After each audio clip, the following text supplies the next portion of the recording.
Assalamualaikum warahmatullahi wabarakatuh. Halo anak-anak, apa kabarnya hari ini? Semoga selalu dalam keadaan sehat ya, dan tetap semangat untuk belajar. Hari ini kita akan belajar tematik tema 1, indahnya kebersamaan, subtema 2, kebersamaan dalam keluarga, pembelajaran 3. Berlibur di rumah nenek. Pada libur kenaikan kelas, ayah mengajak Aji pergi ke rumah nenek. Sudah lama Aji tidak bertemu dengan neneknya. Terakhir kali Aji bertemu nenek pada saat libur awal tahun. Ayah sengaja mengajak Aji karena nenek sudah kangen dengan cucunya satu-satunya ini. Nenek Aji tinggal sendiri di rumah. 3 tahun yang lalu kakek Aji meninggal dunia. Ayah dan ibu pernah mengajak nenek untuk tinggal bersama, akan tetapi nenek menolak ajakan ayah dan ibu. Nenek lebih senang tinggal di desa daripada di kota.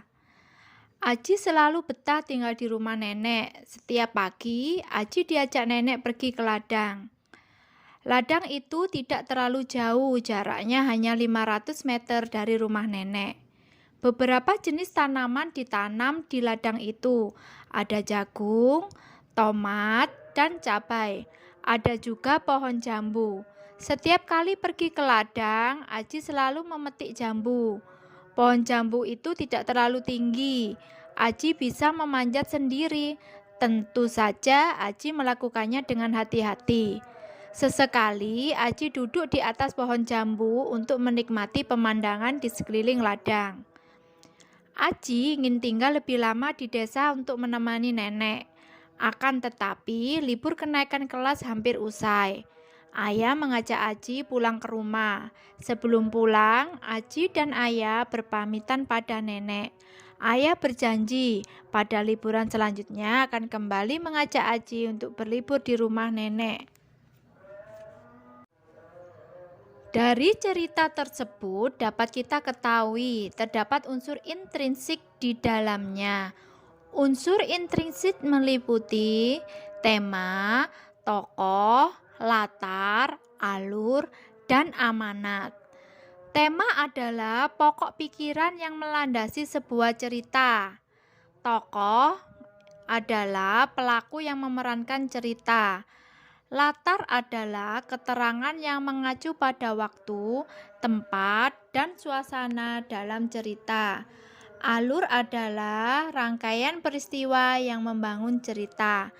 Amanat adalah pesan yang terkandung dalam cerita. Berdasarkan penjelasan tersebut, cobalah menjawab pertanyaan berikut. Setelah menjawab pertanyaan, carilah gagasan pokok dan gagasan pendukung dari tiap paragraf ke dalam tabel berikut. Masih ingatkah kalian tentang sumber bunyi? Bunyi dihasilkan dari benda yang bergetar. Adapun syarat terjadinya bunyi yaitu adanya sumber bunyi, media perambatan, dan pendengarnya. Frekuensi adalah jumlah getaran bunyi yang dihasilkan dalam waktu 1 detik. Satuan frekuensi dinamakan hertz. Jenis gelombang antara lain 1. Gelombang infrasonik, yaitu gelombang yang memiliki frekuensi kurang dari 20 Hz. Bunyi ini dapat didengar oleh hewan seperti lumba-lumba, gajah, anjing, jangkrik, dan laba-laba. Gelombang audiosonik, yaitu gelombang bunyi yang memiliki frekuensi 20 hingga 20.000 Hz. Bunyi ini dapat didengar oleh manusia. 3. Gelombang ultrasonik, yaitu gelombang bunyi yang memiliki frekuensi lebih dari 20.000 Hz. Bunyi ini dapat didengar oleh hewan kelelawar dan hiu. Dari penjelasan tersebut, cobalah jawab pertanyaan berikut.